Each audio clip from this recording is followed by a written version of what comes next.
Sports fans, this is Robert with WTP Sports Dudes here live on this Sunday morning for another edition of Talking Sports Sunday. I'm here with my man SEC Sean. His team got a victory yesterday, the greatest comeback victory in SEC history. How you feeling this morning, SEC Sean? That's a big question because I don't really know. Man, what a day yesterday. Just not near what I expected from my boys. But you know what? A win's a win. I'll take what we can get. But yeah, we were sitting here watching the game, and at halftime, I have an A&M jersey, and I've worn it every game and hasn't been washed yet. And at halftime, I took it off and threw it in the laundry room and told the wife, I'm going to go take a nap. And went and took a nap, got up, looked at the phone and went, what in the world? And luckily I had recorded the game, and I went and grabbed my jersey out of the laundry room real fast before she threw it in the laundry. And so we're still good.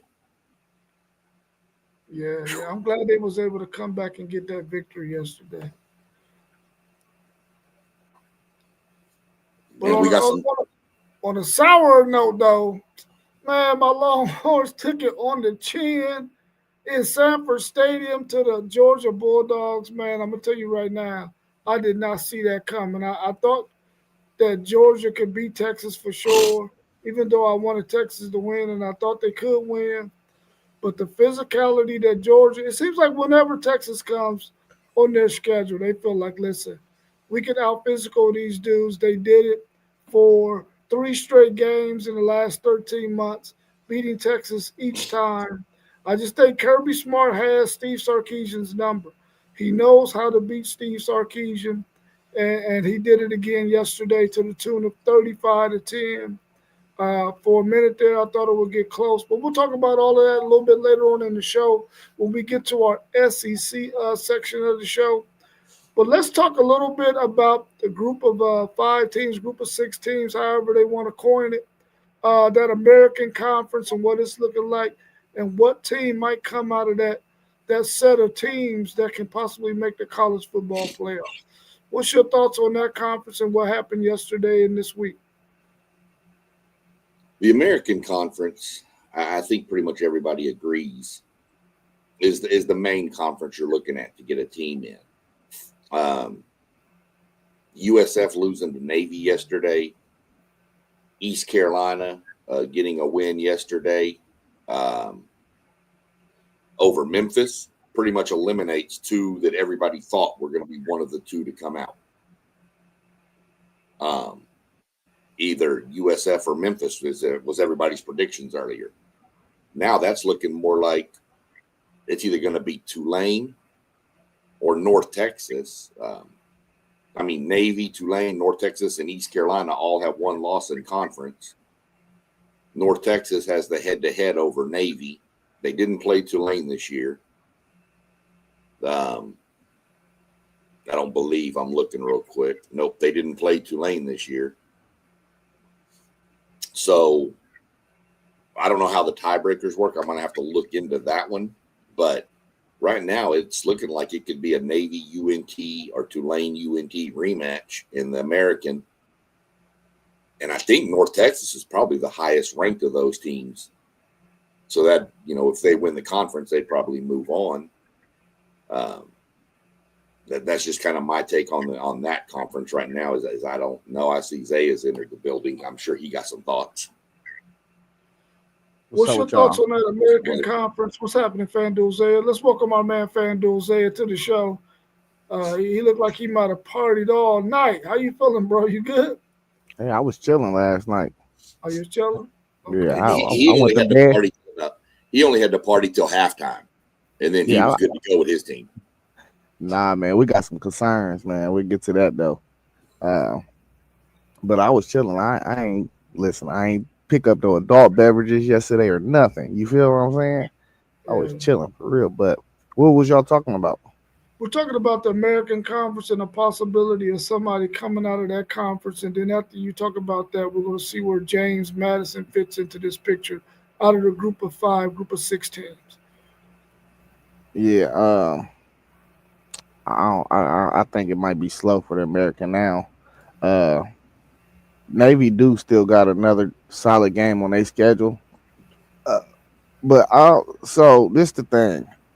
We gotta wait to see on what is it tomorrow, Monday, Tuesday. we got Tuesday. We gotta wait to see how they view James Madison after this week, because if they don't feel like James Madison um could get into this playoffs and hold their own, then they're gonna have to take that American team. That's just what my thought is. Regardless of whether they got 2 or 3 loss champ out of there anyway, because when I look at this James Madison team, do I feel like they could play with these teams in American? Yes, I do. But I also know it's politics involved, So you're gonna get a Navy team that might travel better, a Memphis team that might travel better, and it's still all the way always about the Benjamin Franklin. You know what I'm saying? So I don't know. I like James Madison. I think James Madison should be the highest team come Tuesday, ranked out of the group of 5. But like I said, it's always politics involved.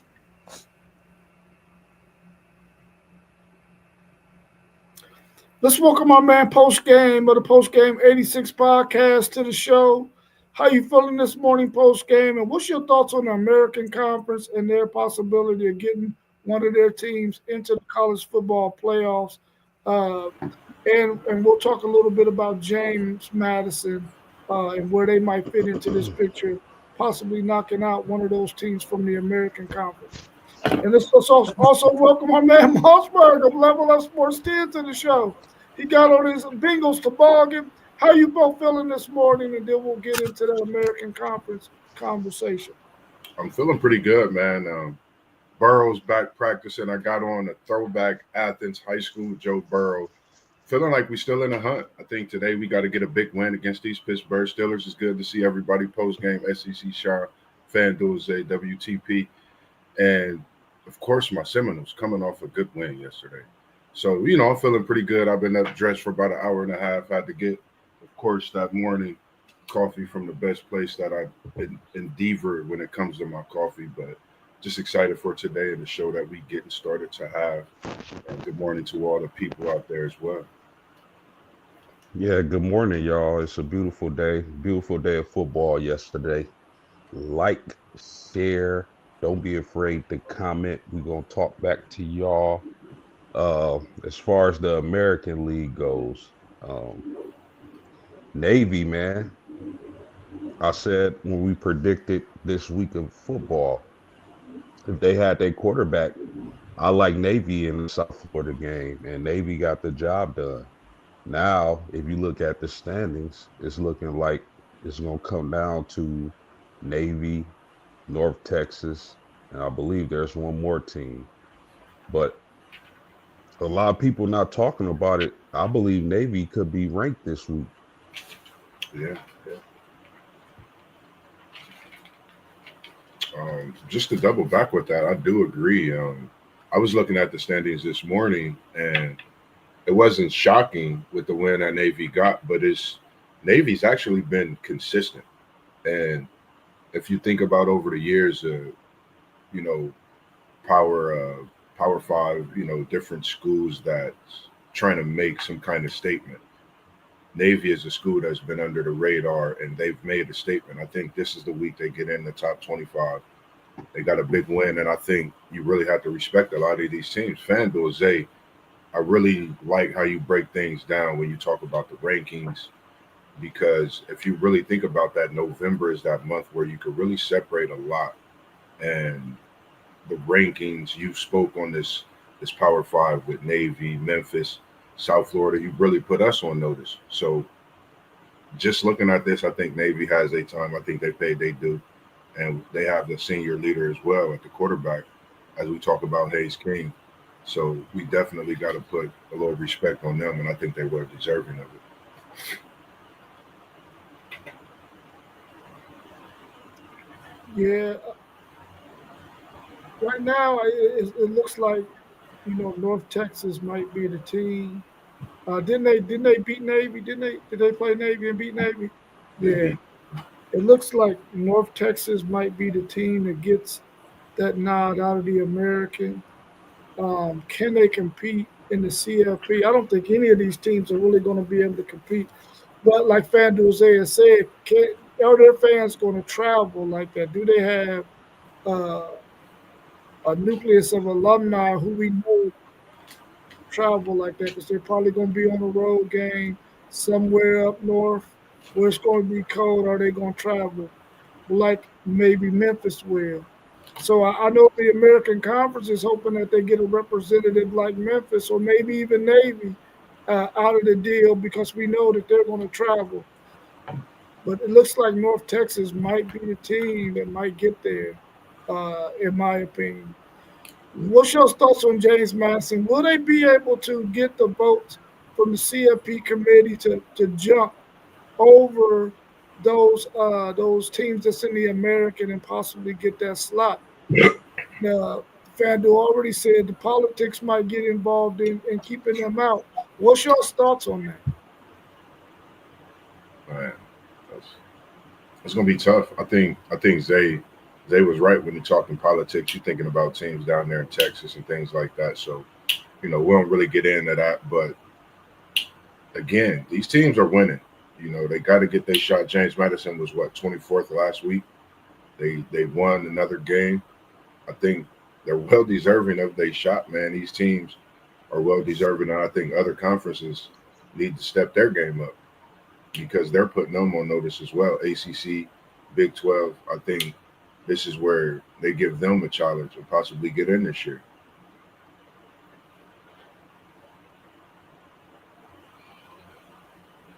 Yeah, all they gotta do is keep winning out. I do agree that politics may get in the way of James Madison getting to the playoffs, especially with North Texas. North Texas and Navy finished strong. Um, I don't know if we can.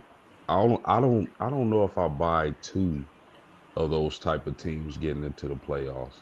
If it's one, it's probably gonna come down to the American Conference. But if they keep winning and they keep looking good, they definitely gonna have a case. I'm just not sure the committee's gonna let them in.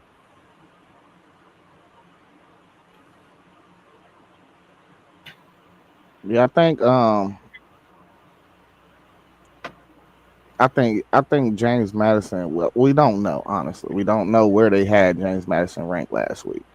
Uh, but just North Texas having one loss to South Florida. I think we seen up to this point how much they valued South Florida.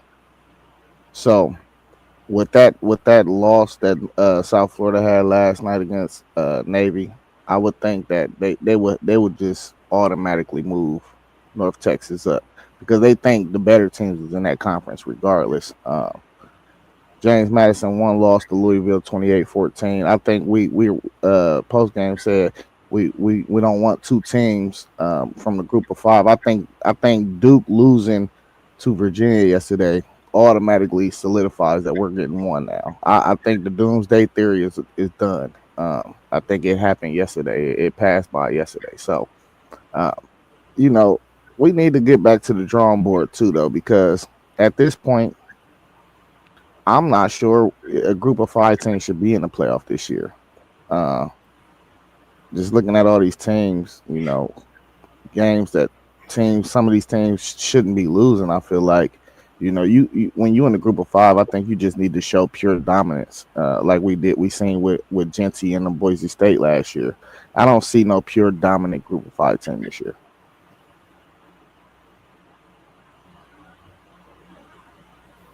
Yeah, I don't see a dominant one like we've seen in the past.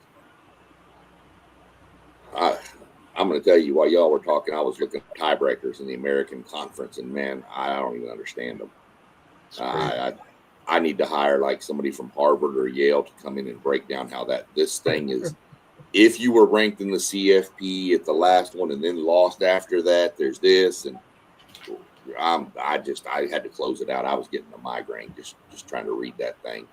I don't. There is no dominant one. Who's going to get it? I don't know. I like North Texas. That may be a little biased, but I think we'll get into it here in a few with the ACC too. I think the ACC kind of said, "Wait a minute." With Georgia Tech winning, Virginia winning, I think they kind of said, "Okay, look, now we're Miami winning." I think now they've said, "Okay, we're going to get our team in." It's because last week we were talking about them getting 0 in. So that's kind of how I look at it. I mean, I don't know. It's according to what I've seen, it would be right now the American Conference Championship game would be North Texas and Navy. That would be a banger. Yeah, Navy North still Texas got. already beat them once. I think I would like that game when you look at part twos. I think that's when you get in, and then again it's in November. You know what I mean? I think you really finding the cream of the crop of teams in November, what they really made of. It's a grueling schedule they've went through or got through up until this point. So, man, that would be a nice game. I would love to see that game, in a part two, just saying. But who knows with that conference, like you said, it's a lot of craziness going on. I would think the Navy midshipmen would be the most interesting team if they got into the playoffs. Because imagine Navy drawing a team, maybe their coaching staff doesn't have experience playing against that option attack. That would be interesting, Yeah. I think. Man, you right on spot with that. I like the fact that you said that because it just makes me think if anybody watched, of course, we've watched the rivalry, Army Navy, but if you've watched the Navy game against anybody else, any other opponent, the way their crowd is, the way they do push-ups, the way they band, the way everything is going on within that stadium, I think that's a team that would bring that crowd, bring the whole stadium to a whole nother stadium. It wouldn't be no issue with Navy because, salute to what they do, but definitely they bring in the product with it, and it's special. So, I mean, I don't know. I think Navy might be able to get North Texas in a part two. I think the battle test that they've had this season, that would be a good one. Yeah, I'm not sure. It's still games left though. Memphis and Army. That's who Navy still got on their schedule. You know how that Navy Army game could go. It's going to be real interesting down the stretch, to say the least. Yeah. Yeah, I guess I might be a little bit politically biased too, because I feel like, man, if it ain't Boise State, I'd rather it be Navy. I daggone sure don't want to see North Texas make the daggone college football playoffs. And my Texas Longhorns ain't gonna be there. I definitely don't want to see that shit. But I really would like to see Navy get there, man. It's a military school. That it would be nice to see them get in there. But it has to be a name, man, that it's going to attract some people to the stadium. And it could be a game that could be a little different, like post game says. You got to be prepared for the option. I think anybody else is going to get slaughtered by that number 5 team, whoever it may be. I think they're going to get slaughtered. But I would like to see Navy get there over anybody else at this point, since Boise State messed it up. Because Boise State is probably the committee's choice every year if they could, be up there. But this year, of course, they're not up there. I think they would have liked to have had South Florida too, the way they were playing. But let's talk a little bit about the ACC and how that thing is shaking out. What we saw yesterday in those games. Does it look like Virginia is going to solidify themselves as the team who's probably going to win that conference championship game? And what's going to happen with Miami and the 2 losses that they have if they win out? It's kind of, it's, man, I want to say Virginia gonna win, but it's still in the air. I mean, you still got just these last couple of weeks. I want to say Virginia gonna win it, but I still think Georgia Tech is the team that's gonna win this ACC for some reason. I don't know why. I think they just gonna be the team to win it. Virginia just got to win, pretty much. A lot of help on Miami's side. I was looking at the chart yesterday. It's just a lot of help needed for Miami to win, but Virginia and Georgia Tech really in the runner's seat. But Miami, yeah, if Miami went out there in a playoff, a lot of people saying, but then they having that talk about, where's Notre Dame at? I think Notre Dame with the beatdown they put on yesterday solidified their spot if they went out. I don't think you keep Notre Dame out. So I'm going to take Georgia Tech to win the ACC. That's where I'm at with the ACC.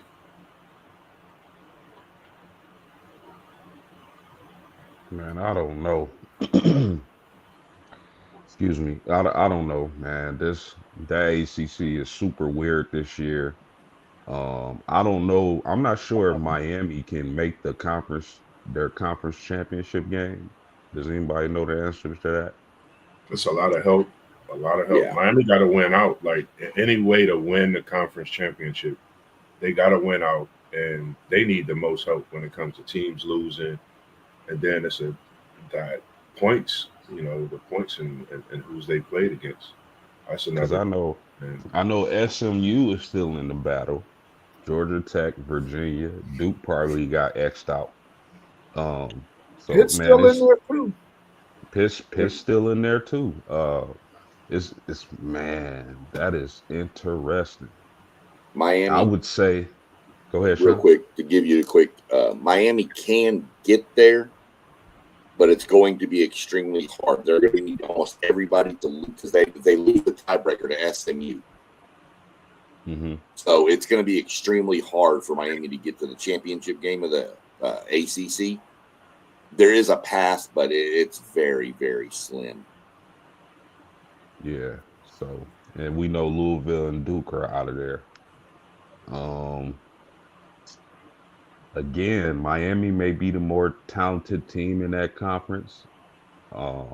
As far as ACC ball, Hayes King is hard to bet against, and Virginia has been resilient.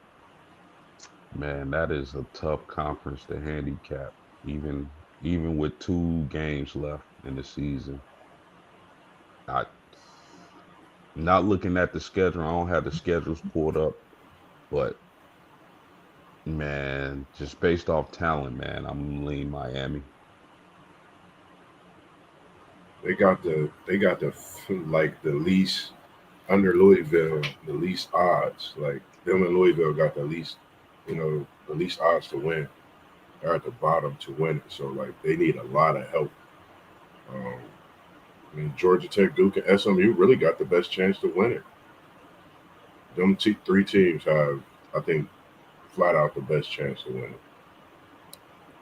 No, Yeah. Duke out of there. Duke ain't got no shot. It's still 4 1-loss teams in conference play. Pitt, Virginia, Georgia Tech, SMU. Out of the 4, I think Virginia got Virginia Tech. That's their last game of the season. So they win that game, I would assume they probably will be into the ACC championship.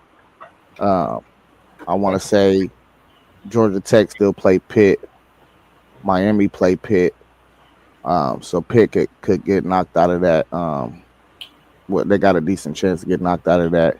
And then it will probably come down to a tiebreaker between SMU, and if SMU can win the remaining their games, it'll probably come down to them and Virginia and Georgia Tech to see who would go in a tiebreaker scenario. But what's real interesting is, we was trying to break down the number of teams we thought we were saying, of course, like post game said, we were saying that the ACC looked like they was about to get 0 teams next week. And if BYU loses to Cincinnati at Cincinnati next week, they can still get 2 teams in my opinion. You know, they can get that conference champ and they can get a tenant. The best case scenario for Miami is to win out and not go to the ACC championship and make the committee think about their head-to-head game with Notre Dame and which one of those teams get in. Yeah. And you know, I don't know. I just think that's their best chance, and that's very a very possible scenario. I'm glad you mentioned that because a lot of people thought that the Miami Notre Dame game would be so much of a factor to where Notre Dame wouldn't be in the playoff, but Miami would be in the playoff. But like you said, Miami just got to win out, and that was a scenario they looked at. If they just simply went out, there's so much that could happen on the backside with championship games. You know, just those following weeks to where Miami could just literally move up a spot based on teams losing. It wouldn't be nothing you could do about that at that point, but they'd be in. I'm glad you mentioned that too. And it also is, it's not too far fetched that it may that a spot may not come down to Notre Dame versus Miami. Notre Dame may move up enough to where they're not one of the teams on the chopping block that Miami's being compared to. That's very true too. Yeah, well, in that scenario, they both will get in. I can see that as well. It looks like Virginia will probably beat Virginia Tech and be 10-2, make it to the college football playoffs. We know, make it to the ACC championship game. Georgia Tech really has to beat Pitt, and then they will solidify themselves there. But if they lose to Georgia, then they'll end the season 10-2 as well, along with Virginia being 10-2, both of them in the ACC championship game. Will the loser of that game possibly having 2 losses, Virginia already having 2, will the loser of that game not get in and Miami will get in their place? I think it's undoubtedly going to be that scenario if it came down to that, because what they're going to do is they're going to be like, yeah, but this Miami team beat Notre Dame, and Notre Dame looks like a top 5 team in the country right now. So you got to hold that. You got to hold that weight of they got the best win out of all them teams. Yeah, that Notre Dame, that thing hold more weight than a little bit. It's funny you say crystal balling, but the crystal ball is in his hands for him, not the crystal ball. So he got to just win, Zay. I like how you be saying that because I've been really watching this Miami team, and it's like how they played yesterday. You know, are we going to get this type of Miami team, you know, week in, week out throughout the rest of the season in the playoff, or are we going to get this subpar Miami team where we just don't know? I think they better hope that Georgia Tech wins out, man. Wins their next game against Pitt. They can lose to Georgia, but they got to win their game against Pitt. If they lose to Pitt, then it's really going to be a clusterfuck. Yeah, and that Pitt team is. I'm gonna say this, man. That Pitt team, very scary. Shout out to Rasheem Bowles from here, right out of our hometown. Reed being healthy, that quarterback is special, man. I really watched him yesterday. Really watched that Pitt team. Just even though Notre Dame did what they did, just seeing how that kid still plays. You know, Pitt really have something special.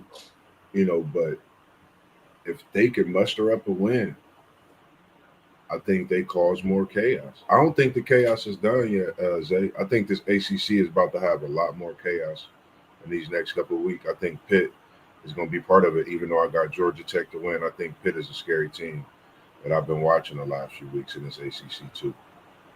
Could we, real quick, fellas, can we get a scenario where where Miami wins out, they get in? but the ACC champion doesn't make it? Is that a possible scenario still? Yeah. I don't think so because in order for that to happen, you need the group of 5 to have 2 teams above the champion of that conference. Right. Yeah, And that, Georgia Tech and Virginia both winning makes that more difficult for the group of 5 to get 2 in, of course. yeah, they needed Duke to continue winning in order for that scenario to even take place. And them taking that L yesterday pretty much killed that scenario. Yeah. Yeah, because all the teams that's in play for that ACC championship now was ranked this past week. Pitt, Virginia, Georgia Tech, and then I'm pretty sure SMU ain't too far down the polls. They probably enter once they win another game. Yeah, they got 24 teams on a predictor. I can't even put Duke in on a predictor. I could put ACC teams in and all that stuff to see what it would come up like. But yeah, Duke might that loss definitely took them out for sure. Yeah. Well, Thank did you have thank something else God. to add, CC Sean? No, I just was looking. 'Cause, yeah, you got Georgia Tech, Pitt in that conference this week, and you got Louisville going to SMU. Those are the 2 big games to watch out of this conference this weekend. Okay. Well, let's take a look at the Big 12, man, and how it's shaping out. FanDuel had already mentioned that BYU got to travel to Cincinnati, which I think for those of us who are really looking to get some of those teams in, like a Miami or Notre Dame or whatnot, they're going to need the Big 12 to only get one team in. Looks like Texas Tech is the team that's going to probably do that. But BYU is 6-1 in conference, 9-1 on the season. They got 2 games left. What's your thoughts on this conference? And are those the only 2 teams that can possibly make it to that championship game, or does Utah have a chance in Houston?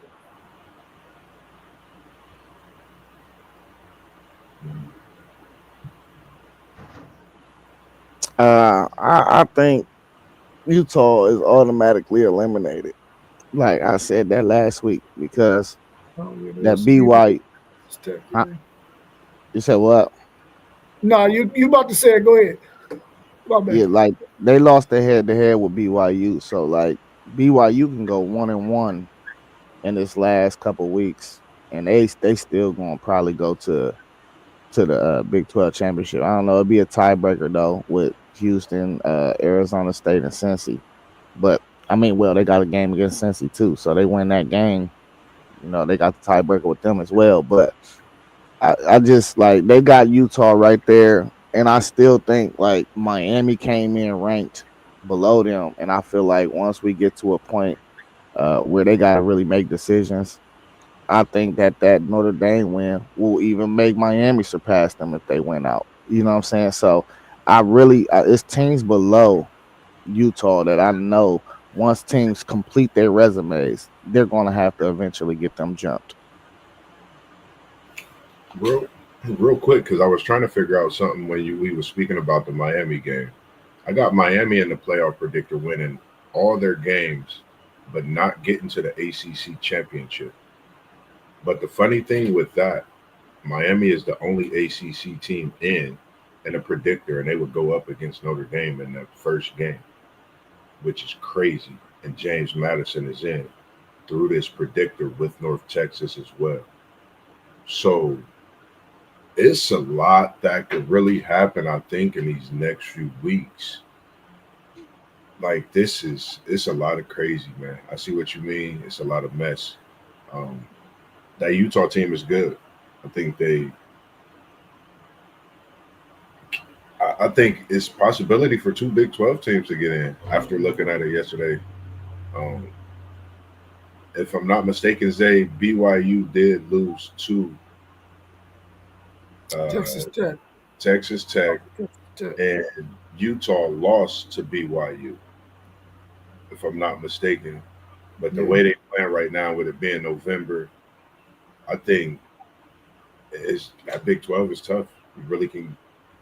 BYU is in their hands. You know, they own their own destiny. If they win out, I think they can get in the Big 12 championship and possibly challenge Texas Tech. I still believe that only one Big 12 team is going to get in. And that night, when we get those final playoff spots and we watch that show to solidify the playoff teams, the conference that's going to need cheese for their wine is the Big 12. I think the Big 12 would be the conference that's making a lot of noise saying we should have got more than one team in. But to my man Doug, I noticed he picked Baylor, and I was just like blown away. Like, what made you think that Baylor could play with Utah with that defense, my man? And I'm the biggest Sawyer Robertson fan. I still believe Sawyer Robertson is gonna play. Is gonna once they get those short zone and Indy, he's gonna be a first round pick. Watch what I tell y'all. But I believe the Big 12 is only going to get one team in. I just do. I got a feeling that's how the committee gonna play things out.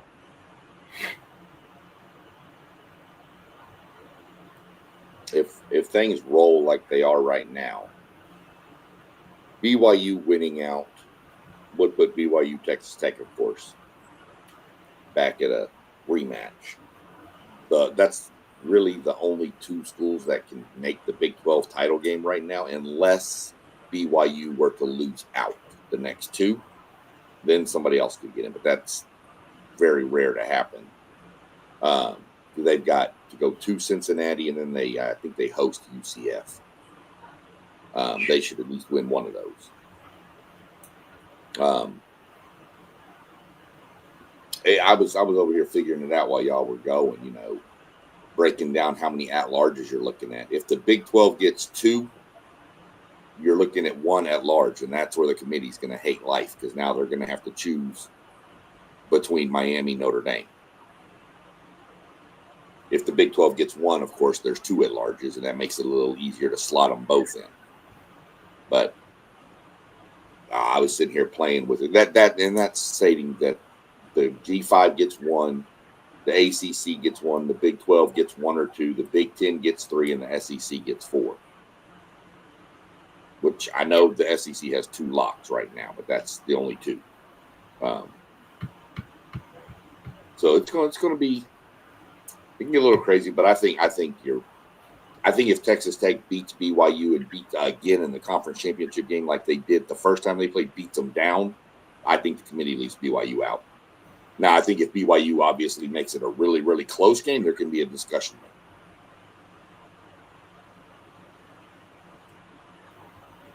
Yeah, I think Miami got to root for Miami and Notre Dame. They need to root for Ohio State and Oregon for the rest of the season, because the Big Ten can still get tricky and mess up some at-large bids. You know, if USC go to Oregon and beat Oregon this week, now you sitting with five 2-loss or better Big Ten teams, and that's not ideal for either one of those schools.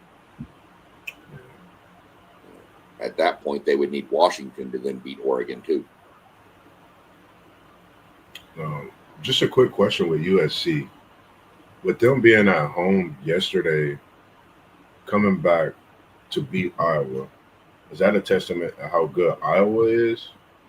Or is that a testament that how good USC is? I was really watching that game.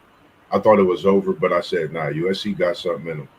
And they got a little momentum before halftime. So I was just thinking about that game. Like, this USC's team to me is scary. I would say both, Moss. I believe Iowa is a really good team that just missing probably a piece or two on offense. Just over ever so slightly missing a little bit of something. Iowa is a hell of a team, man. I think USC is a hell of a team. Makai Lemon, hey, he the real deal. Man, we missed out on One team had Lemon, one team didn't. That's all that came down to.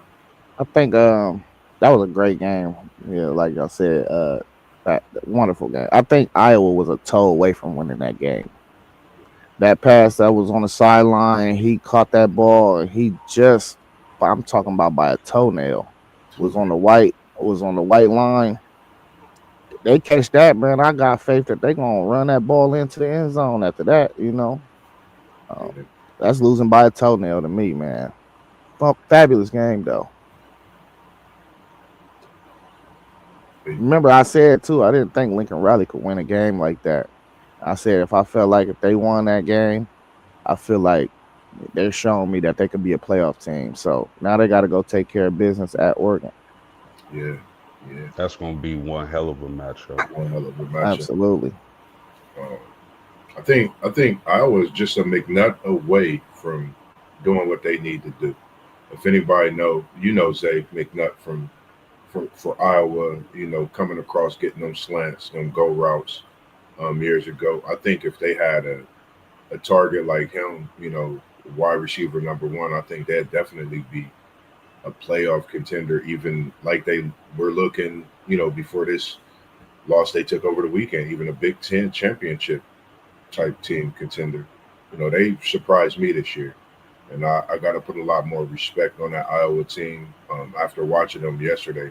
They just a tough, nitty gritty team. And like you said about that Big Ten, y'all talk about, that weather, being able to play here, being able to play there. But them boys is big, man. They some tough monsters, man. So shout out to that Iowa team and that game they played yesterday, as well as their season also.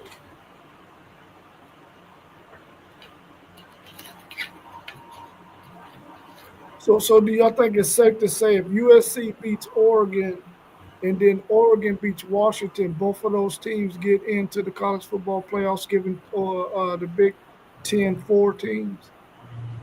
Yeah, I think that's safe to say. Well, it's pretty universal that we understand that the SEC and the Big Ten is where the power lies. I don't think you can leave any two-loss team out of them conferences out.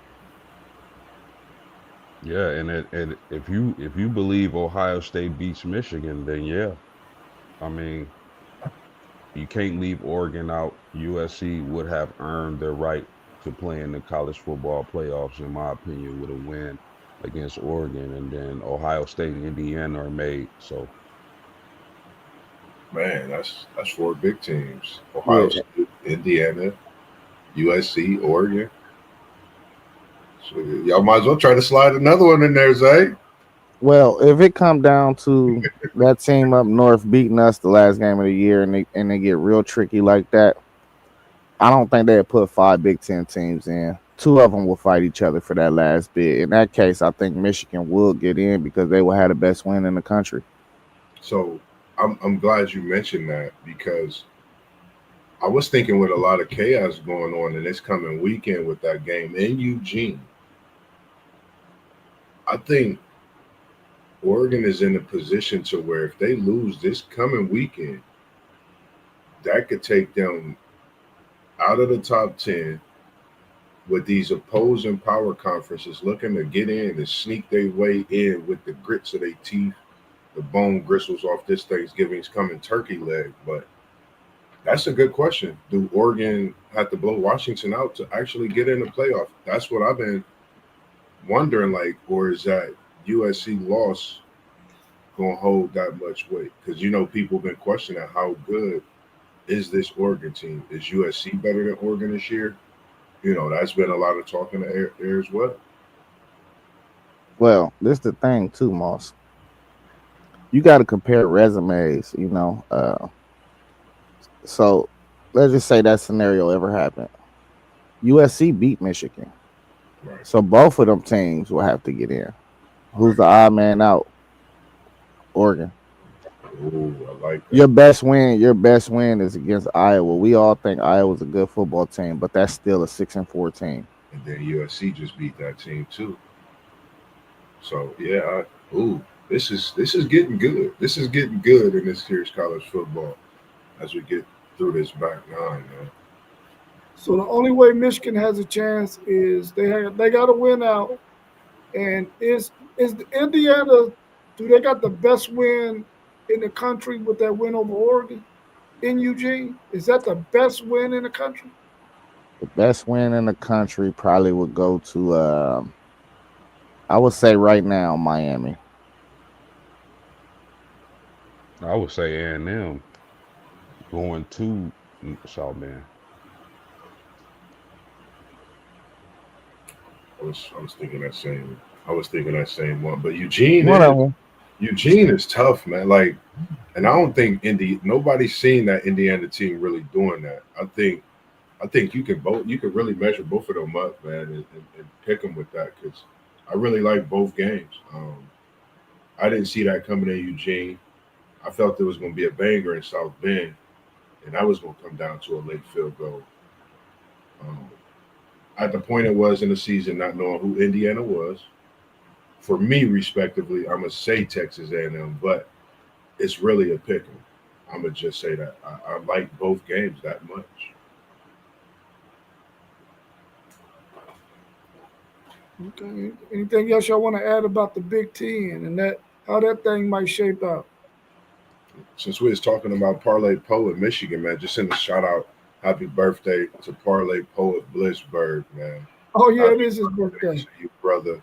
I'm sure you getting up, you're moving around. Hopefully you got your Speedway 24 ounce, because you know what time it is today, man. You see it on the head. But shout out to you, a happy birthday, brother, for sure. Yeah, only thing I want to shout out to Poe. Make sure y'all keep him in y'all's prayers still. You know, we ain't out the doghouse all the way yet. But man, might I add, nutrition is becoming a big part in my Buckeyes right now. Y'all know Carnell been out the last 2 weeks. Looked like Jeremiah pulled his hamstring yesterday. He didn't even play midway through the second quarter for the rest of the game. There's no continuity with Quincy Porter. It's a little bit there with Bryson Rogers, Mylan Graham. These guys, they got to get on board and get some reps with Julian Saying, man, because it did not look right. It didn't look right yesterday once Jeremiah went out.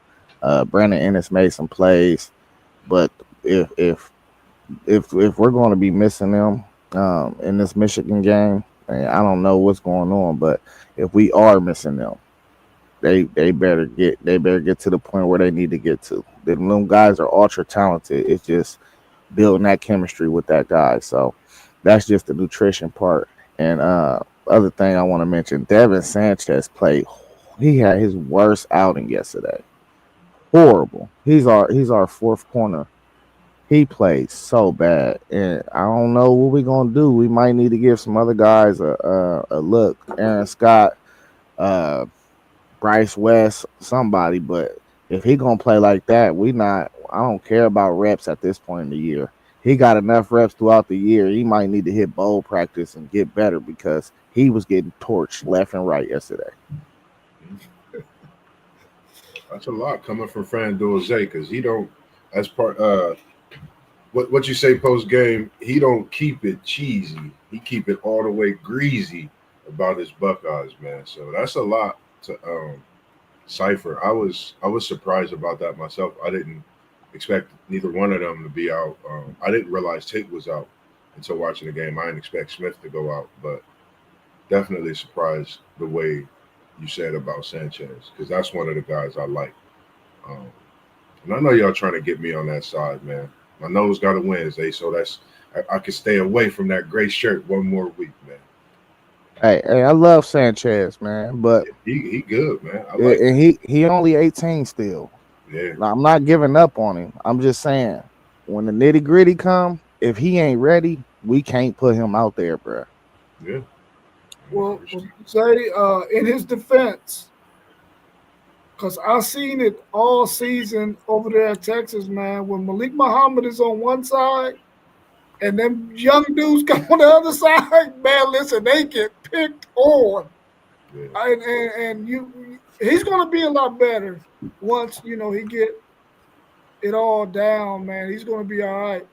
But, yeah, when you in a position like that, man, and you got Igmanosa or whoever on the other side that got hella experience, They coming after that young buck, man. And that young buck gonna get schooled more often than not, man, because teams are just gonna scheme it up that way, and they're gonna get him on the island sometimes. But he'll bounce back and he'll be all right, man, because we face them same woes over there at Texas, man. When them young dudes get out there, they picks on them cats, man.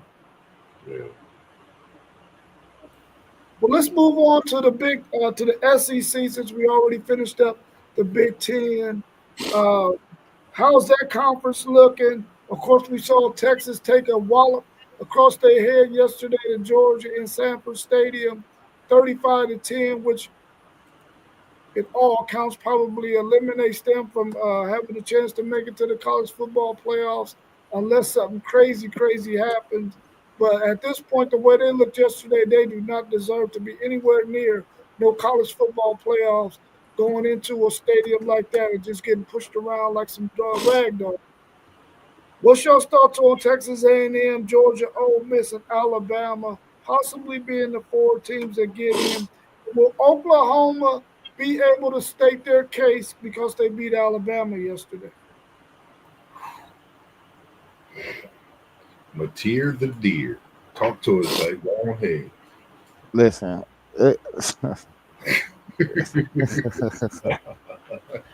I did not think Texas was gonna lose that game like that, man. Like I thought that game would go totally different. But I'm gonna keep it all the way a band. I seen one. I seen four teams that could win a national championship yesterday. I seen Ohio State, I seen Georgia, I seen Indiana, and I seen Notre Dame. Them are four teams I think that proved to me yesterday that they could go through a 3 or 4 game gauntlet and win it all. Everybody else though, I think Georgia literally like the second best team in the country yesterday. Like they was just physical. Gunner was humming. He was locked in. That defense looked it way better than what I seen a couple weeks ago. But I mean, they've been rolling for a couple weeks now, though. Too though, like it's just like they hitting their stride right now. And this is the perfect time. Ole Miss in that banger with Florida, man, I thought they was gonna lose after Chambliss threw that ball into the dirt on the 1 yard line on 4th down. I was like, oh, I don't know if they're gonna be able to get down the field again against this defense, but they was able to get back down there. I think it was a turn. Was it a turnover? No, I think Lacey broke. I think they got the ball and Lacey broke or something. Something happened. But Ole Miss ain't even look good yesterday. Like, Moss talking about Florida look real good. And I mean, it's two sides of the coin to me. Did they look good or did Ole Miss just not play good? I don't know which one to call it. But I don't know. Like I said, man, it's some crazy. It's still a lot of crazy football left, man. There was some good games yesterday though, but Georgia definitely looks like the class of the SEC. I think that's the best team, hands down, SEC. And this is the thing. I don't really know. I've said this a few weeks ago. Georgia is the one team that I feel like if they had weaknesses, they've improved on their weaknesses. A lot of these other teams have not been improving on their weaknesses. And I mean, I ain't even touch on your boys, Sean, your A&M boys, absolutely atrocious to start out 30-3 at home. You won. Hey, all that matters is that you won, but that's not championship consistency and focus. You got to come and put your foot on people's necks, bro. And I'll let you talk on that a little more. And South Carolina, all y'all had to do was score 1 point, 2. All y'all had to get is a field goal. Y'all win the game. Y'all didn't score no points in the second half. Atrocious. But like just across the country though, like Texas Tech. Texas Tech is a dark horse because we haven't seen them go against like Big Ten and SEC talent, but I feel like that defensive line got Big Ten and SEC talent on it. So I'm gonna lead them as a dark horse as well. I forgot to mention them, but I haven't seen them go up to the caliber teams that all these other teams is facing every week. But across the country, man, it's like I think the contenders and pretenders is separating themselves.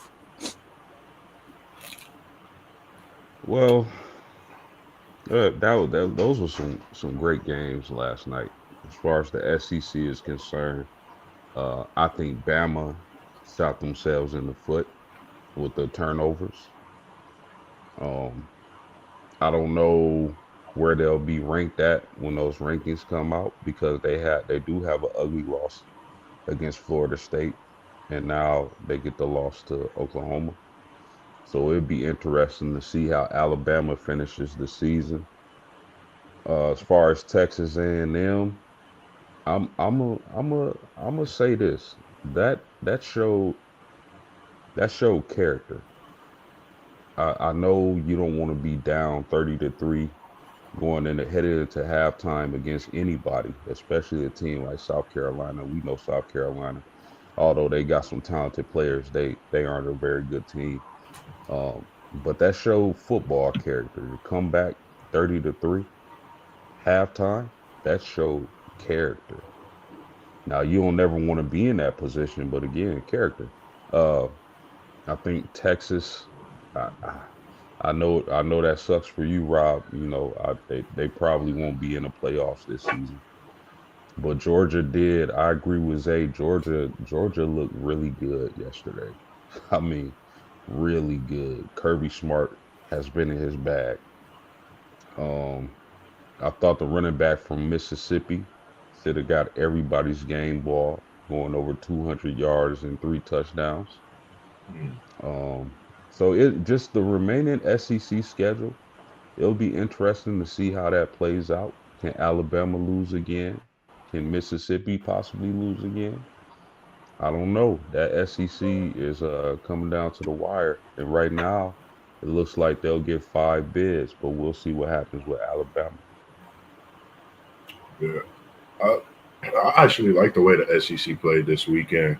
Um, I, I picked Texas. I didn't expect that, but like Zay said, you really seeing the Georgia team that's answering a lot of the critics, a lot of talk people trying to figure out who this Georgia team is. I think we got to all eyes on to see what this Georgia team really is.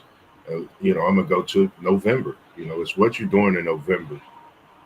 Texas was coming in strong, and we all know that. But to take this type of loss, you never know how the SEC can still play out as there's games to be played in each conference. SEC being a big conference that everybody had their eyes on. Mateer, and when I seen the game, DeBoer came out. He had the short sleeves. I don't know why, but I'm gonna say that's the reason you lost. You should have put that hoodie on to start the game, not at halftime. But Alabama, I think they still get in. Oklahoma's a strong team. We gotta respect Mateer coming back. And as you said about Georgia fan, Jose, this Oklahoma team is showing some stoutness just as much as you talk about Ole Miss, Texas Tech being a dark horse, Texas A&M coming back showing resilience at home. That goes to show that fan base they have as well. So, it made me think about Florida State's 31-3 comeback we had at home against Florida. So those things can happen. And hats off to that coaching staff, those players going out, staying to it, coming out on top with a big win to keep their season alive and keep them pushing for that SEC and possible, number one seed before this season ends to go into the playoff. Who knows?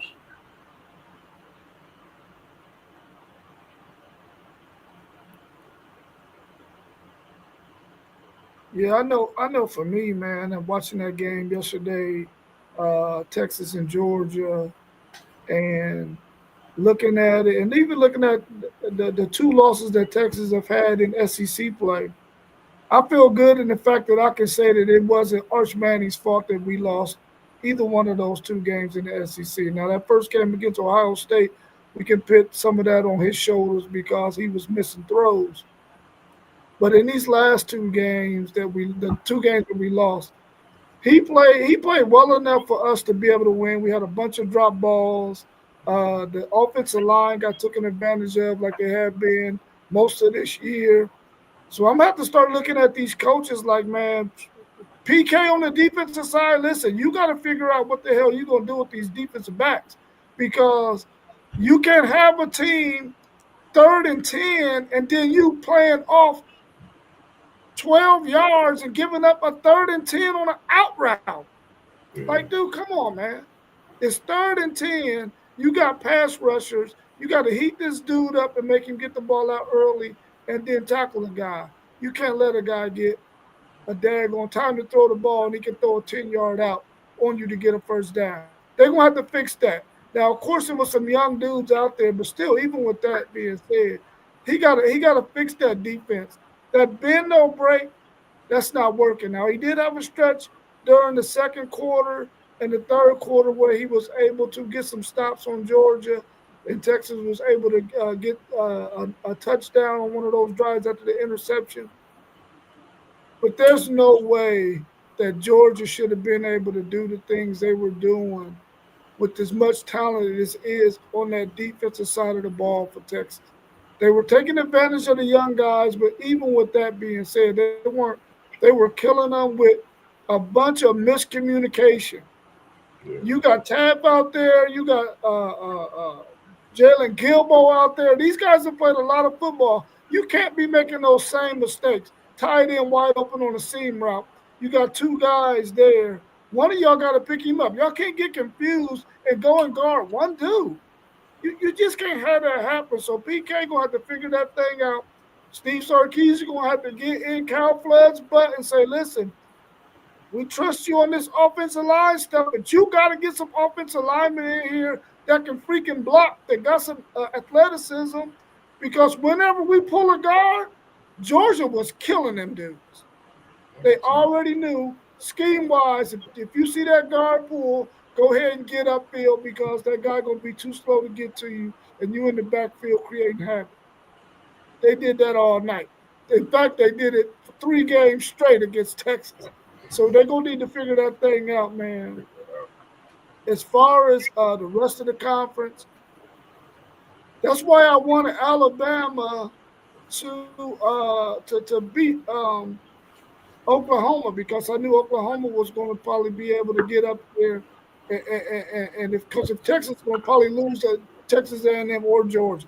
That's why on Thursday I was saying I needed Alabama to win that game, because I knew once Oklahoma got ahead of Texas, they weren't going to be able to get back in there if they beat Alabama, because Texas wasn't going to have a good enough.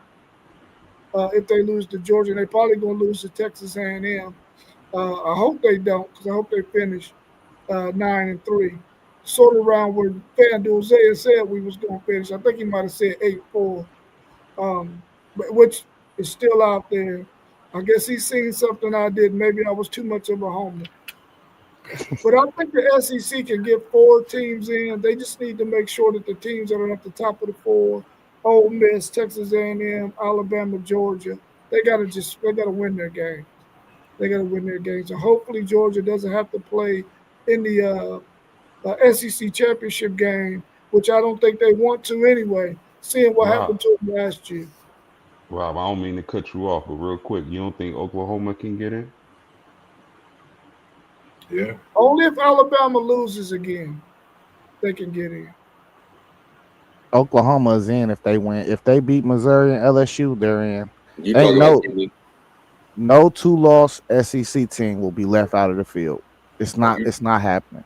Yeah. I think Rob was talking about getting into the championship game of the SEC. Oh, the SEC championship game. Is that what you was asking, Post?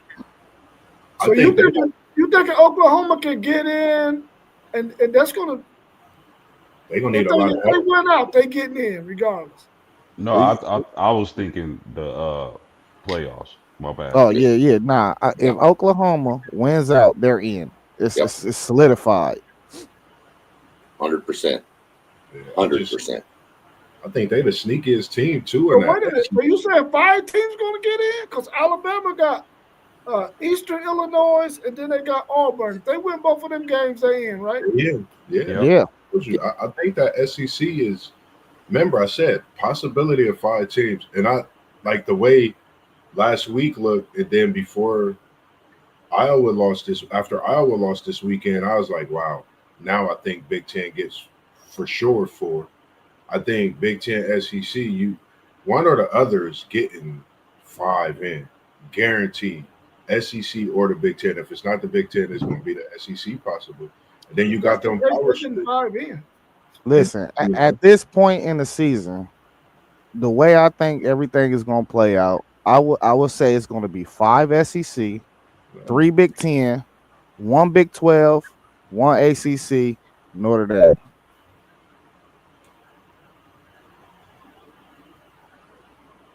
Wow. Oh, maybe no, 2 Big 12, 2 Big 12. BYU, that's 12. So you got 8, 5, 9, 3, 10. 2. That's 10. That'd be no group of 5. Yeah, no. I got the group of. I ain't say group of 5. You What is said that? 5, 5, 8, 5, and 9, 10. Notre Dame. Oh, okay, in the group of 5. Yeah, 5, 3, 1, 1, and group of 5 yeah, in Notre Dame. because you had the because USC making it tough for the Big Ten to get that. They giving it heck, man. Because I think with them playing Oregon, if the schedules align, like if they was playing like this last year, the way the schedules align, I think Big Ten would definitely get the 4. But I think this USC Oregon game going to determine that, man. I think this game is bigger than what we think this weekend coming. I think Oregon could be out if they lose this weekend for sure. That's just my thoughts. But this the thing too. If the SEC and the Big Ten both end up with 5, maybe one conference got 6, 2 lost teams, it's gonna be 4-4, and then it's gonna be the same scenario down the line. So with all of these different scenarios coming out for these college football playoffs, we had a scenario last year where there were some teams that got left out. This year, it looks like we're going to have another scenario where we have a certain number of 2-loss teams in the Big Ten, a certain number of 2-loss teams in the SEC. Somebody's going to get left out. Is there a possibility that one day the committee might say, listen, if we have this kind of a situation again, that they might have those teams play during a college championship week to possibly get in? Well, but when they go to 16 teams, they ain't going to worry about it. I think that's gonna be how they handle it. They just gonna go to 16, I believe. Yeah, I agree. I think after the season end, if we get that scenario where we're maybe 8, 9, 2-loss teams, I think they're gonna be like, man, we just need to extend this thing. I like the fact you said the play out. I like that little week to play each other. You know, I'm all about the college football, but I was also in agreement with the 16. But I think I would like to see a bye. I think somebody got to get a bye respectively. Whatever they do, if they go up, I just think the numbers got to prove itself for those teams to respectively get the bye, especially after a tough, grueling season. I think they respectively earned that as well. You know, so before you cook, Sean, I know you about to cook, but who does Bama play? They got I think they got Missouri and LSU, if I'm not mistaken. No, they got Eastern Illinois. Oh, Eastern Illinois, Auburn. Okay, yeah. If they lose one of them games, they're on the chopping block. If they lose to Auburn, Bama's out. Yeah, they don't need to be in if they lose to Auburn. If they lose to Auburn, is that at Auburn this year? Is that at Auburn or at Alabama? It's at Auburn. It's at Auburn. Auburn got a good run defense, man. Now we know Alabama can't really run the ball that well, but I think they might have a good enough defense to slow down Alabama in that team. If they can spoil it, we'll see. We'll see what happens. Yeah, they play some teams tough. I don't think it's gonna be a blowout. No, that's a little miniature rivalry. They like to spoil Alabama's playoff chances too. Oh no, that's a rivalry for real. That's not a miniature rivalry. That's they killing trees down there. So they try to chop some of that bro tide when they come through for sure. The line might open at 7 points. Watch what I tell y'all. Yeah. I wouldn't be surprised with that line. I posted over in the comments a website that I know, Rob, you might be a little interested in that one too. It's the SEC tracker. and you can literally go through. It's got the next 2 weeks games set up, and you can go through and just click who's going to win every game, and it'll break down the whole tiebreakers for you. And it'll put who's going to play in the championship game. You know, he about to go click his Texas Longhorns with that A&M win to see what they do. No, they ain't getting in. They done. Y'all done? Yeah, they done. I think even if they beat A&M, I they're don't- going to be done. I don't know that would get in with 3 losses with that many 2-loss teams. I don't think they're done. I So- just don't. Their odds went down, but it's still ways. You know, they will have to be Oregon fans. They will want Yeah. USC to have a third loss. They want Michigan to lose to Ohio State. It's ways that where they can get compared to like these teams that's on the cusp of them making the conference. I mean the playoffs. That's on the cusp of being that 4th or 5th team in the Big Ten and the SEC where they can get a nod. I'm telling you, it's possible. They got the brand.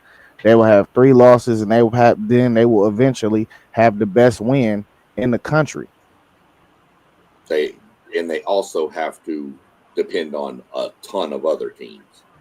Absolutely, Because they right don't now they they're don't behind. control. No, because right now they'd be behind Notre Dame and Miami for at-larges. You know, so yeah, they're definitely going to have some serious help to get in, and that's even with a win at A&M. Now, if A&M beats them, obviously you're done. Or if Arkansas beats you, I mean, don't sleep on that Arkansas offense. Yeah. And Arkansas Texas is a rivalry as well. Mm-hmm. Luckily, you get them in Austin, so that should help a little bit. But yeah, Texas has to win out and then pray for help. They're pretty well eliminated. I mean, they are eliminated from the SEC title game, which we all know doesn't necessarily matter that much anymore.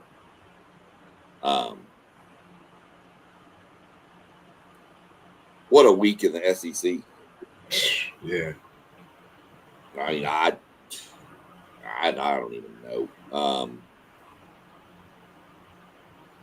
OU. I thought OU, was good. They're good enough to win.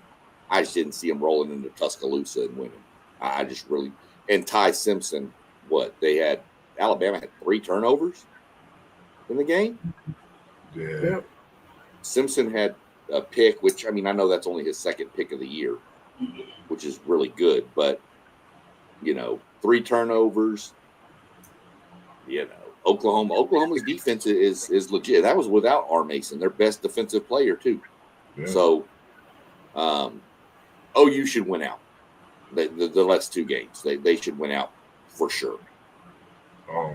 Just thinking about this Oklahoma team, y'all know I'm a Mateer fan, and especially even more with him wearing that number 10 on his back. What's his thoughts on his defense? Like yesterday, watching that game, that defense was ferocious for Oklahoma. Do you think their defense can consistently put pressure on teams from this point and throughout the season, even though everyone knows that's one of, if not Oklahoma's true identity, is that defensive front and the pressure that they put on?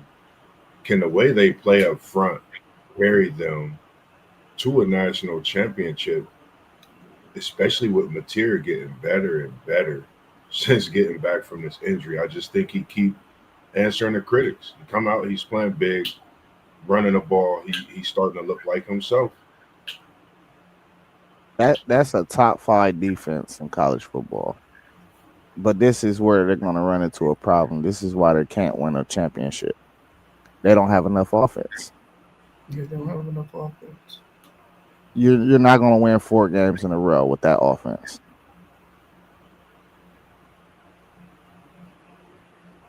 Yeah, you're not going to win 4 games in a row scoring 16 to 20 points.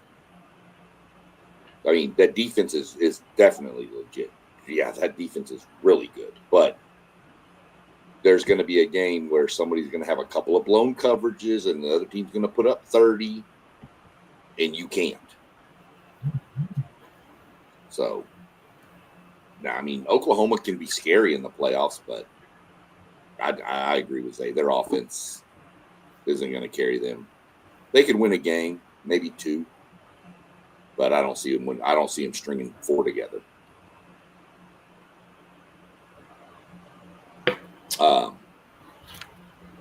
Ole Miss, Florida. I heard somebody say something about that earlier. That's always it's one of those weird games. It's like the A&M Arkansas game. You just don't know what's going to happen. It's going to be weird though. One team's going to play higher and better than they should, and one team's going to play worse than they should. That game should have been a lot worse than what the final score was. I mean, Ole Miss had first and goal. Couldn't get in. And on 4th down, Trinidad Chambliss threw a ground ball to shortstop on a slant route. And before that, they got to the goal line, and these bad SEC refs missed a blatant hands to the face penalty, and they should have punched it in there too. Yeah, so that game should have been a lot worse than it was.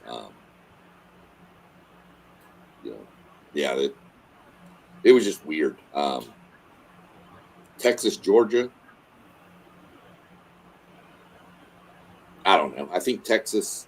I had Georgia winning the game. I knew it's hard to roll into Sanford Stadium.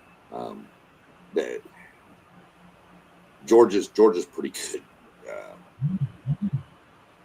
I said it going into the game. Georgia needs to take away the short throws for Arch and make him beat you over the top. Make Arch beat you. And he couldn't. Not that he played terrible. Don't get me wrong. But, Georgia just is Georgia. Georgia was the far more aggressive team in that game. The onside kick I thought was a phenomenal call.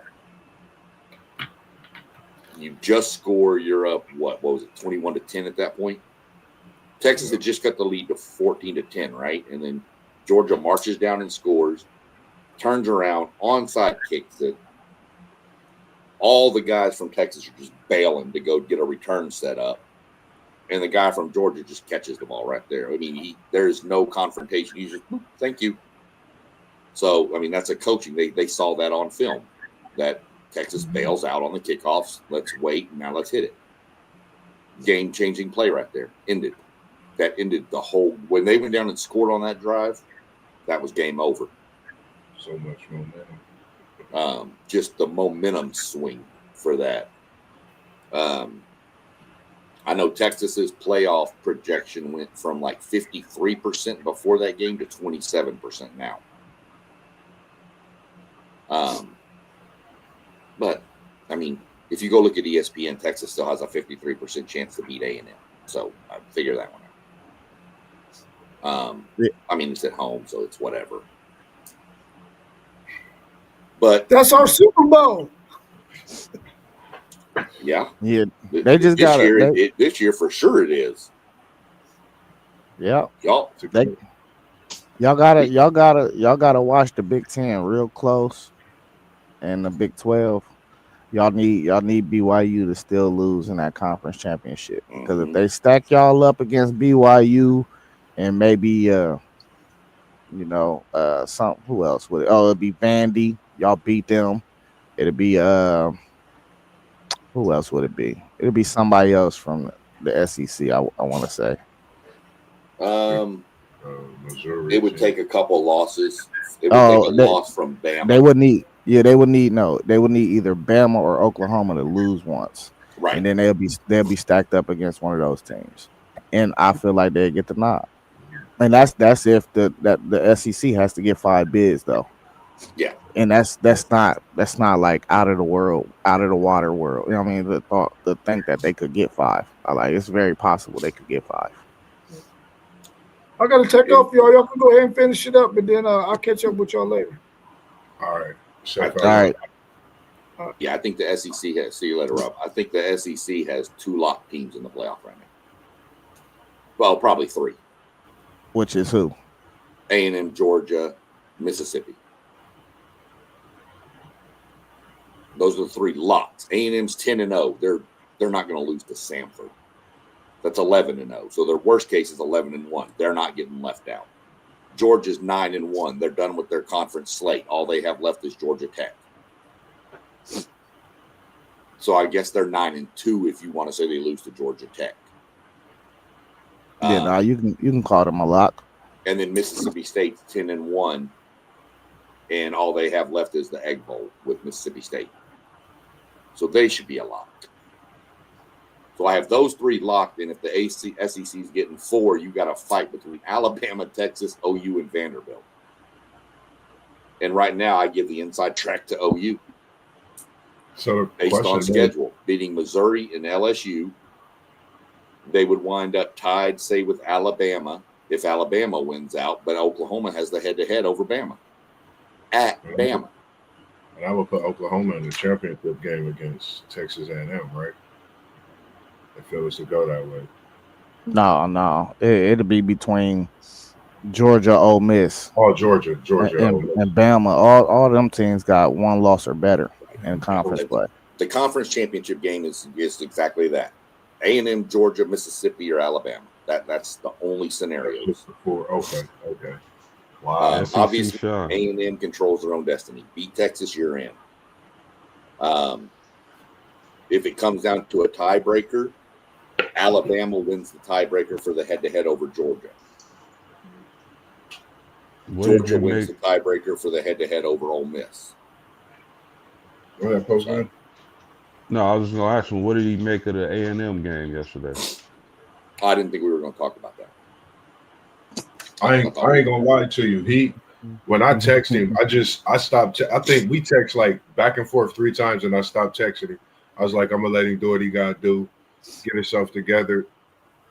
I'm gonna just leave it at that. He's looking forward to next week. We got out this weekend with a win. He's looking forward to next week for sure. It was good to see my Seminoles get a win, even though I wanted to see a little bit of spirit.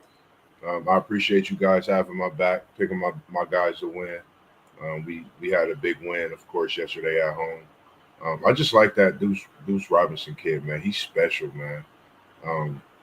6'6", NFL prototype frame. Just watching him, do what he do. I think if he's not the type of athlete and player that he is, I think some of those passes not caught. A lot of things don't happen without him. So, shout out to Deuce. Shout out to the Seminoles offense, the offensive line, defensive line, everybody part of that staff coming out with a big win. I just want to see us finish the season strong, regardless of what goes on behind closed doors. I can't control that. I'm just here talking my talk, but definitely showing my respect when y'all do what y'all do, and I'm going to have something to say when y'all not doing what y'all do. But shout out to everything that y'all been doing this season. Let's get it over 500. Let's finish out 7-5. Look for a bowl game. That's all my thoughts is for the season.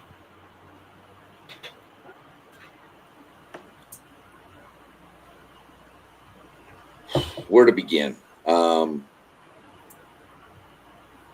told Rob before the stream started, I have my A&M jersey that I wear every Saturday. And I have about 3 A&M hats I rotate through. The jersey, I'm that guy. Hasn't been washed all year. I took it off yesterday at halftime and threw it in the laundry room. I'm not lying to you. If you saw the NASCAR group chat, you saw my response. I went and took a nap. I said, I'm going to sleep so I can stay up and be prepped for these night games because there should be some good games because this sure is not one of the good games this weekend. Yeah. And got up from my nap, flipped up the phone and went, what in the world? And ran out. My wife was luckily still asleep and grabbed the jersey out the laundry room before she could get in there and wash it and put it right back on. And she got up and she goes, why are you wearing that? You said it needed to be washed when they lost. And she went, oh. She said, see, you threw a hissy fit for no reason. I said, there was a reason. They heard me all the way back in College Station, and they came back. Yeah. So, 30-3, don't know what. I have no idea what happened. I think I posted it to the chat in there. Said, if it could go wrong, it did go wrong in the first half. Interceptions, just fumbles, interceptions, dropped passes, numerous dropped passes. Oh yeah, absolutely, and a touchdown too. Right, interception in the red zone after you get a pick. Missed field goals, 24-yard field goal off the upright. I can make that kick.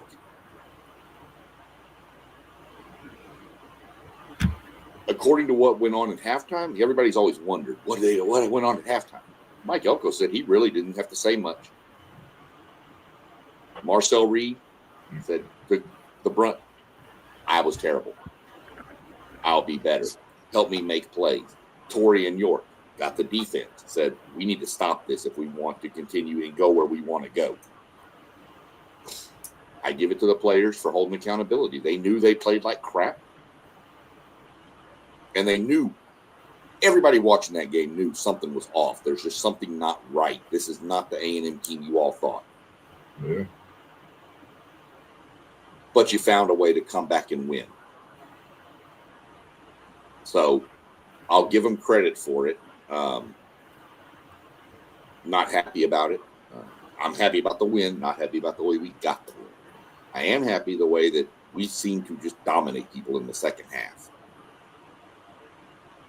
To run 28 unanswered, we had 371 yards of offense in the second half. South Carolina had 76.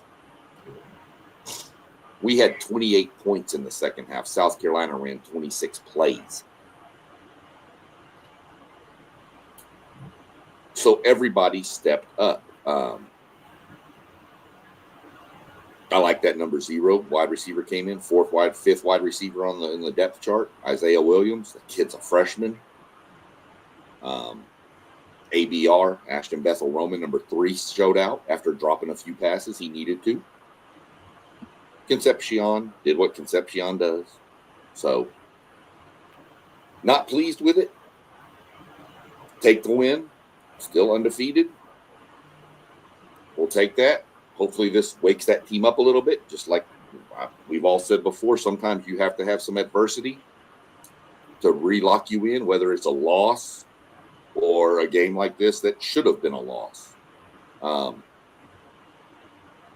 Sometimes that's what it takes for teams that are just kind of cruising along. And hopefully that does it. Luckily, we got a little game to kind of get healthy next week against Samford. And then, of course, we got the big one at the end of the year. But we'll take it. We'll move on. I'm glad we got the extension done with Elko. Keep him around. That'll take his name off that list. 6 years, $66 million. Big bag. He deserves it. He's done what Jimbo couldn't do and Kevin Sumlin couldn't do. See, I ain't even going. I'm gonna leave you alone with that one, man. We had to buy him out and get him done. Leave him alone. But I mean, he did what they couldn't do, and everybody said Jimbo had more talent. Yeah. So he got actually. Is that a slight contract less than Jimbo, or is Jimbo's higher? Which is crazy. No. Well, Jimbo was 10 years, $100 million. That's the AD who's up in Ohio State right now that signed to that crap. Ross York. He's the one that did that contract. But yeah, no, I don't see A&M ever doing a 10-year extension again like that cost. I don't see it. I mean, we've already paid out Jimbo. He's already done. We paid him off within a year. He was done. We had like 10 years to pay it out, and they just like, well, you know what? Here's your $75 million, leave. So that's where I am. Got the win. Let's see what the rest of it plays out. Not a lot going on this week in the SEC. It's that last non-conference week for the SEC. So kind of a slow week. I mean, you got Texas, Arkansas. That'll be a good game, but it's kind of an off week, and then everybody ramps up for rivalry week the following. Who y'all got, Zay? Rutgers? No, I don't. I think might be Rutgers. Who y'all got? Post? Syracuse. What's Florida State doing this week? And about to say we on a bye, but we got NC State Friday night game at 8. So that'll just ending the season on a good note. That's a scary team, so definitely don't want to get caught slipping. And we got to get that win because I'm damn sure not trying to wear that Ohio State shirt. Because it's crazy, man. Zay, I swear, a lot of y'all's fans, bro. I get it all through the week, at least once or twice through the week, man. They be trying to get me to come over and join. I'm like, man, it's not gonna happen. It's crazy. I mean, I know I'm a hometown guy, but enjoy me if I had to put it on. Enjoy that much, and we'll go from there. But nah, that's NC State, and I don't know what's going on in Florida State right now. Everybody locked up with coaches. We still trying to figure some things out. So definitely hope we get it. You working today, Zay? Or you chilling? Yeah, I'm about to leave in a minute. Okay. Anything anybody else had to talk about? But Sean, we're gonna go at like maybe 3 or 4 o'clock. Not for tomorrow. If that work for you, yeah. Cool. I'll be able to. You're on mute. I know. I'm always on mute. Yeah, it should be fine, but I'll let you know for sure. Really, we can go anytime today. It don't matter. Just tell me what time is good for you. Yeah, I'm gonna see what's up. I mean, I know my granddaughter's here right now, so I don't know what time she's gonna be bouncing and going home, but we'll see what's up. I got to put some stuff together. It's gonna take a minute to put these things together. Yeah, me too. You just want to do our normal 12, or do you want to try to do a 25 rank? I'm just doing mine. You can do it how you want for real. I'm gonna try to project out who I really think is gonna be in it at the end of the day. Yeah, I think I'm gonna go just by this week and see what's up, and we'll kind of get double takes on stuff that way. Yeah, that's cool because when we do it like that anyway, we always got the same bracket, right, so we might as well do it like this. Might as well do 2 different styles. So. Yeah. How's your schedule in the morning, Post? You on that same? Is it back to the usual schedule? Yeah, it's back to the usual. My mornings aren't freed up anymore. So all right, if you want to do anything, it's gonna have to be the evening. Okay, for tomorrow, because I know I'm on that crazy graveyard to start the week, probably up until like Wednesday. But I'll be able to tune in like I have been when I'm, getting there, getting everything situated. But I might, do something in the morning with the NFL review. Since I know Zayden gonna be going later, I'll send something in the chat if I need somebody to make something, draw something up. Nah, y'all can go later. We gonna drop at 5. Y'all can go at 7 or something. I'm saying I might. That's what I'm saying because I know I'm gonna be at work in the evening. Oh, if we do, I just jump into it. I just be in our group. I just added you to the other one too, Zay. So you'll be in there with that way you and SEC Sean could do y'all's thing too.